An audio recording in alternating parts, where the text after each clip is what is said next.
Wyvern here, back on Shimmer's Ward for another bit of 1v1 action against TzuDevil. And this time around is the classic Grudge match of Skaven against the Dawi. Of course, if there's any iconic matchups for the Dwarfs, it's basically Dwarves on Greenskins, and then Dwarves on Skaven are definitely the go-tos. And this is a bit of an interesting matchup. I think in some ways it's pretty favorable to Skaven because they've got so many options to just swamp the Dawi and really disrupt them with lots of monstrous units and annoying units like that. But at the same time, the Dwarves do have some very powerful gimmicks in this matchup. Most notably the fact that Skaven are so reliant on magic for their AP damage. Everything from death globes to their artillery to their big chariots like the plague priests and plague furnaces. Only the doom wheel is an exception there. They all do magic damage, and of course sensor bearers, units like that. So Dwarves have an innate 25% magic resist, which means that most of these units are immediately doing less. And then if players do what TzuDevil did here and bring a Rune Lord on his Anvil of Doom, that magic resist gets buffed up to 40%, meaning these Death Globe Bombardiers and units like that are doing 40% less damage, which is really a problem for Skaven.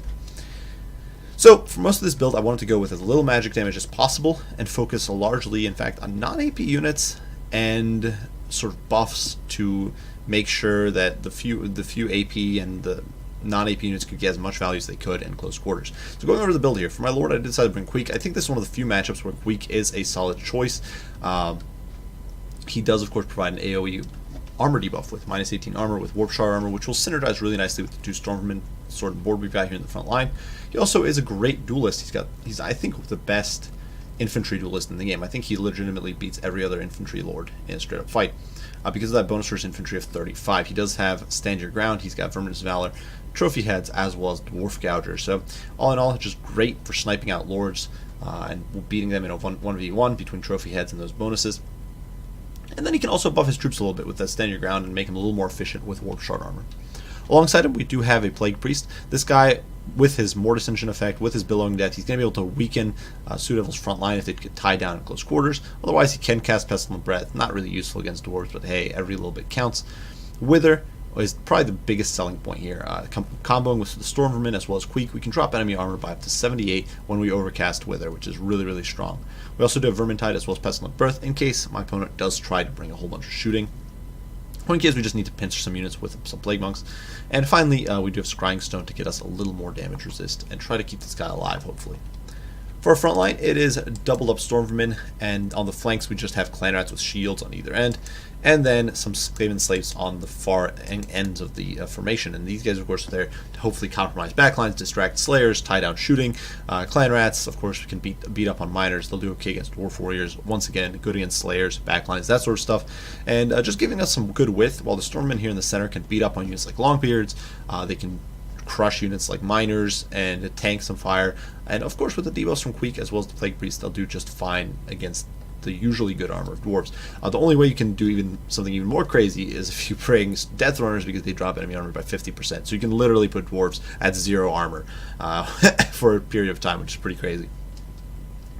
Otherwise, the build does have some mobile AP. We do have a Doom Wheel and 2 Rat Ogres. These guys can, of course, disrupt backlines, harass units like Miners, and sort of dive in and disrupt the enemy formation. They can also provide a little bit of mass against units like Gyros if they get into melee. Not the most important thing ever, but hey, at least it's something. Plus, they are a bit of a distraction for Slayers. You can potentially bait Slayers out, get them caught up on Skaven Slaves or summons, that sort of thing. And the Doom Wheel, of course, could cause fear and terror on the lower-end Dwarf units like Miners, or even Iron Drakes for that matter, and units like that. Finally, we do have 2 units of Death Globe Bombardiers. I did just kind of wail on Skaven magic damage in this matchup. But you know what? They're a fun unit. I really do like using them, especially against clumped up Dwarf infantry. And I figured, you know what? It's worth the risk. Might as well give them a go and see what we can do. Unfortunately, TzuDevil here caught me out with 4 gyros. This build has no real anti-air. It's kind of just gonna. I figured that at most it's gonna be like 1 or 2 gyros. Who cares, you know? Well, he brought 4. So gyrocopters, of course, going to be an absolute menace. They can melt through the Skaven Slays, the Clan Rats, the Death Globes, and even the Stormmen. Their tight formations will take a lot of hurt over time from those gyrocopters. So I was definitely on a timer and immediately knew I had to push forward and get rid of this infantry pocket before too much damage was dealt. Fortunately, with 2,800 gold wrapped up in these gyrocopters, this does mean that Su's infantry line is a little bit weaker. If we go over his build here, he did bring a Rune Lord on the toilet seat, which is pretty awesome. The guy will, of course, be doing some hurt with the Master of Wrath and Ruin, and he provides that Locus of Power, so that extra 15% magic resist. But not the greatest melee combatant, not going to be dishing out all that much hurt, so that is fortunate. There's also a Runesmith here with the Hammer of Karak-Draz, Master Rune of Groth, 1 eye, and a Rune of Wrath and Ruin, so a whole bunch of damage potentially going down on my poor Stormvermin, or used to control something like, say, a Doomwheel.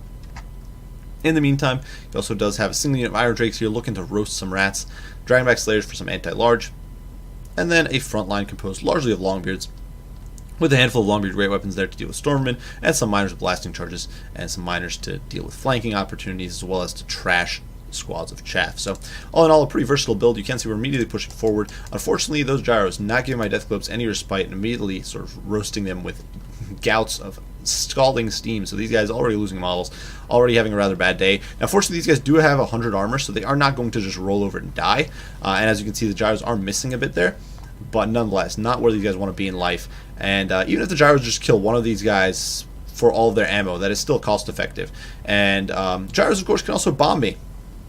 That said, over here, you can see Tzu actually hits me with both of his Runes of Wrath and Ruin. Now, this means that this Doomwheel, and I was wondering why it's going so slow. I'm like, it shouldn't be going this slow with just one Rune of Wrath and Ruin, and I didn't realize both were on it. But both Runes of Wrath and Ruin, they're not going to do almost any damage, which is fortunate for my Stormmen, but it does mean this Doomwheel is not going to be able to get out very quickly, and now the Dragonback Slayers are on it and slowing it down to 12 speed, which is just bonkers. Dragonback Slayers do have the power of the Dragonback imbued in their melee attacks. If we quickly glance over here, it debuffs enemy speed by 36%, so this poor Doomwheel down to 12 speed right now. Now certainly once the rune expires, it's going to be in a much better spot, but I was looking to get into the Iron Drakes, and that is not going to be happening, folks. It is falling apart really quickly. That said, I do think perhaps using both of the runes might have been a little bit of a mistake there, because now my Stormmen are able to push into close quarters and get in there and start shutting down these Longbeards. You can see the stand your ground going down from Queek. Dwarf Coucher being popped, and Queek is just wailing on these Longbeards, doing a lot of hurt, and we're just pushing through, and you can see the Doomwheel here kind of running amok, ignoring the Slayers, and able to push through towards the Iron Drakes. Elsewhere in the meantime, we are pushing through with our Deathglobe Bombardiers. We're going to start lobbing some explosives. They are destroying my poor Skaven slaves here, but you can see the explosive rain is going to do a little bit. Despite these guys having some decent magic resist, 40%, they are still taking some hurt. They are obviously not completely immune, and so definitely getting a bit of hurt there. Taking an overarching look at the battlefield, you can see once again the Death Globes here getting annihilated.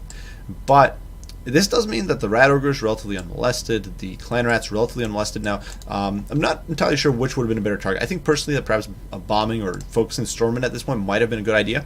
But the Stormmen are still sticking around, holding up pretty well. You can see, I think they're about to get bombed here, which is unfortunately, and this is something I think Sia really needs to fix, the bombing reticles for the gyros. It's hard to make them work here, but nonetheless, they are going to start steaming my poor Stormmen, and Steamed Rat is on the menu, guys. So that is going to be pretty painful. That said, our Summon of Plague Monks here is compromising the backline, is tying down these Dragonbacks, and we are pushing through. You can see over here the Plague Priest melting these guys, just slowly but surely, that Billowing Death melting away the HP on these Dragonback Slayers. They can't really push in because the Stormmen are there, and as these heroes push in to try to stem the tide of angry rats, Queek Headtaker is in there, and he's going to be able to start working over this poor Runesmith once he fights his way forward just a little bit. Queek, an absolute beast, of course, against heroes, as we discussed before, so if he gets in there, things are going to go south very quickly for the Lords there. Now, overarching view-wise, Death Globes full flight over there. Death Globes here very badly mauled. The Rat Ogres, they helped buckle the flank here. They got rid of some of these miners. They've softened up these Longbeards, which is good. But a lot of Clan Rats in full retreat. Skaven Slaves fortunately holding up these miners pretty well. Skaven Slaves is very cost-effective in that sense because they do have strength in numbers, which gives them +8 melee attack or melee defense as long as their HP is about 50%. But you can see that steam starting to kick in and really start melting my poor Longbeards, the Stormvermin. Fortunately, we are going to pull the Doomwheel through here. It's going to do some damage to these Longbeards. Of course, this is where it wants to be, crushing these sorts of infantry underfoot. And over here, Queek is still trying to get in on these heroes, and you can see he's going to start shanking this poor Runesmith, hitting him in the back for about 400 HP immediately. And Queek is on the warpath here. Verminous Valor going off, and you can see the Runesmith with his back turned to Queek is getting absolutely mulched very quickly by the Warlord of Clan Moors there. Stand your ground going down, and you can see the Runesmith here trying to pull away, but really, it's not going to happen. He's taking just so much damage. And in the meantime, Plague Priest pushing forward, melting all these troops. The Dragonback Slayers, of course, very resilient, but still, they're going to start suffering.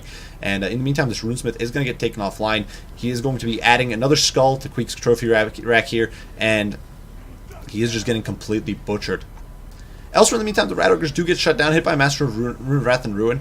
This does show, I think, the nice utility of the Master of Rune, Wrath, and Ruin, which is Su was making great use of in this match to control my big units. He completely shut down my Doomwheel early on. I did manage to recover and stick around a little bit, but really, its HP got really kind of stomped on early on, and that Rune, Wrath, and Ruin combo was really a big part of it. Elsewhere, in the meantime, you can see the Iron Drakes here getting sort of melted. You can see another Clan Rat summon pushing in. The Stormmen surrounding the Rune Lord. We are going to cast a trophy heads on him, which means that Queek, despite not having a bonus versus infantry active here, is going to be able to do a lot of damage to this guy. And he's going to be able to really start laying the smackdown on the poor Rune Lord. And you can see he's getting smacked there in the back as he's trying to flee. Some of the Stormmen might get some damage. Seeing that Su was pushing in here with his gyros and realizing he was looking to bomb me, I actually pulled my Stormmen away from the blobbing up around the hero, trying to get them in, hopefully spread out a little bit on the Longbeard. It's not exactly working out, but it was in fact the intent here to try to spread out a little bit. The Rune Lord is getting whittled down, which is really nice. Unfortunately, summons are starting to expire, and of course, you know, there's a lot of trash that isn't too valuable here. There's certainly still some ammo left for the gyros, certainly still some potential, and Su has a lot of infantry left. If we take an overarching look, certainly balance of power is shifting in my favor, but Su does still have all these gyros. There is still a little bit of ammo for some of them. I'm running out of infantry, essentially out of infantry, and only have like these Rat Ogres in my hero squad, so it's definitely a tight fight. But I'm definitely at this point counting on the fact that Su's not going to have the tools to deal with Queek and my Plague Priest. Certainly he's obviously going to be able to deal with my infantry. You can see the Stormmen leadership finally buckling. They are now being focused by those steam guns, and despite 90 armor, steam is still going to melt them. You can see just how much HP damage they are taking here. They are going to rout in this fight, which really, really sucks. But Queek carrying through, smacking around this Rune Lord, really showing him who's boss. The Rune Lord, he does have 1200 HP, but it's just not going to be enough. And in the meantime, the Plague Priest here pulling away from these annoying Longbeards and looking to get into the fight here and help Queek against the Rune Lord, which is working rather well. The Rune Lord is down to 1300 or so HP. Every time Queek lands a hit, it's about 400 damage. We do get a nice Wither off, which I was hoping would help the Stormmen. It does at least help these Skaven Slaves and Clan Rats back here, but not as effective as we would have liked. That said, the Rune Lord is broken, and now the gyros are running out of ammo. We do still have the Rat Ogres over here swinging around to potentially help stop these gyros from sending my Skaven Slaves fleeing.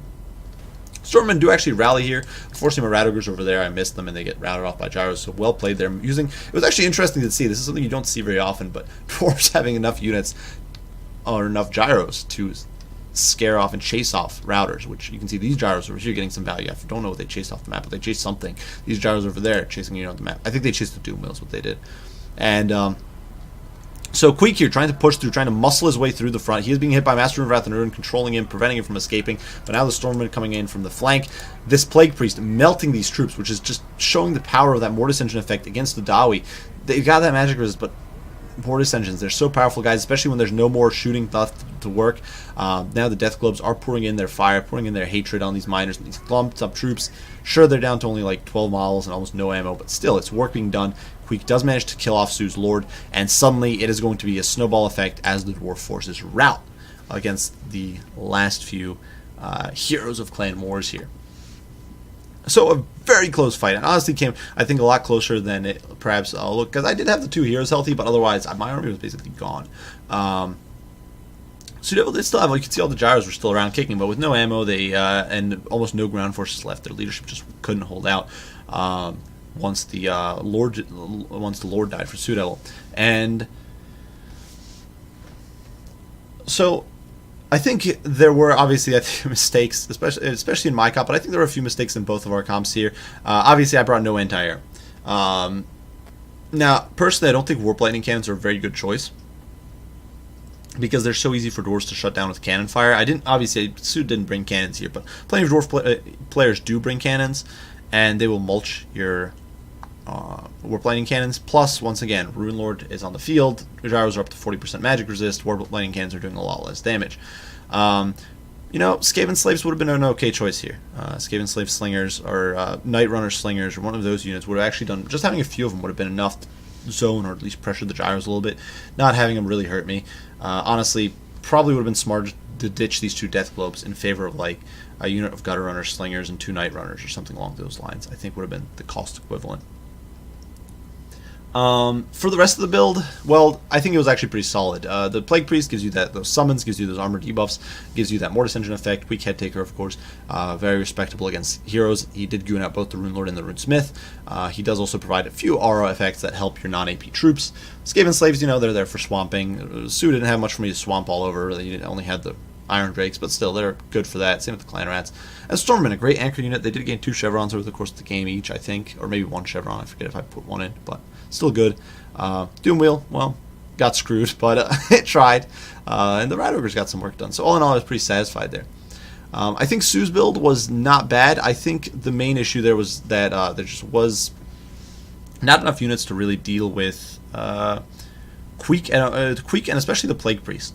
Had the game gone on for a little bit longer, I think we would have seen the Plague Priest completely melt those troops with the Mortis Engine. I think just having 1 or 2 units, honestly, any unit almost would do. You could have like a unit or 2 of Thunderers, perhaps. Honestly, I'd consider doing something like perhaps ditching a gyro or 2 just to get a unit or 2 of Thunderers if you want to go a little more aggressively, or even Bugman's Rangers or something, to